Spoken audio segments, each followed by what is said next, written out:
Hello, good evening, salutations. Mr. Potat here with a very special reading. I want to read my very first short story published. It was published in Hotel Macabre Vol.1, and it is titled Chain Smoking at Bus Stops by Devin M. Gary lit a cigarette.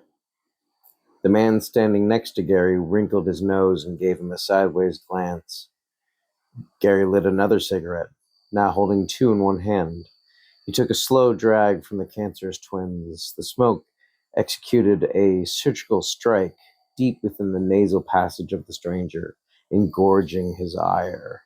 This was war. The stranger's hand ascended like lightning to his mouth, yet Gary could have sworn it was in slow motion. It shook visibly, that pale hand, nearly vibrating with a telltale sign of incipient alcoholism. Withdrawal tremors masquerading as adrenaline shakes, or perhaps it was something even more insidious. Gary lit 2 cigarettes and added them to the party. The 4 coffin nails dangled from his moistened lips, taunting the stranger. Spider-like, the stranger's hand crawled until it reached the razor-burned jowls, then back up to his rather mundane face. The face attached itself to the head, that in turn attached itself to the neck, that attached to the body, to the arm, to that quaking fucking hand, that attached to 5 dainty little digits, fat digits, like a big man baby. The baby digits cupped the mouth, and so began the great spiral of hand to mouth to hand again. Forever into infinity, one could become lost in that spiral. One could go mad. Then came the cough. That annoying, rude, I don't really need to cough, but I'm going to anyways, because you obviously must not be in on the ubiquitous little factoid that smoking is bad, are you? Are you, huh? Well, are you? That kind of cough. You know the one. The judgmental ex-smoker cough. Gary lit up 3 more cigarettes. Now 7 little cherries burned brightly from between long piano fingers. Bluish smoke hung in the air between the 2 men, thick enough to cut with a knife, thick like marmalade. The stranger turned his frowning pinkish face to stare directly at Gary. Gary and his 7 repugnant cigarettes.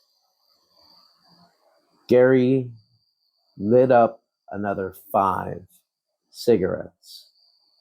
Now he had to use both hands to smoke them all, like some kind of burning pan flute out of a meth-induced fever dream. The stranger quirked a caterpillar eyebrow at Gary. He was flabbergasted. Flabbergasted! Gary watched the stranger take a picture and post it to Instagram without even looking at his iPhone. It was an action of habit, a rote gesture. Gary zealously supported artistic expression, so he struck an interpretive pose just in time for the flash. The stranger didn't seem to notice, too busy aggressively hashtagging his disapproval all over the interweb. Gary lit up another 8 cigarettes. His manly fists looked like birthday cakes made of meat and knuckles. Understanding dawned on the stranger's face. Epiphany made flesh. Are you? The stranger hesitated. Are you smoking the Fibonacci sequence? He asked.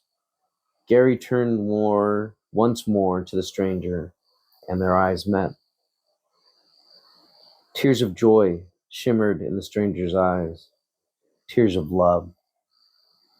The stranger reached slowly into his trendy 90s messenger bag and pulled a worn copy of the latest Fibonacci Quarterly, a mathematical journal of some prestige.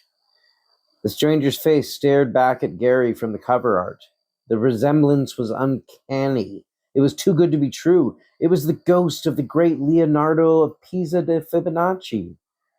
Before either of them had a chance to consider the repercussions to the space-time continuum, they wrapped tightly in each other's arms.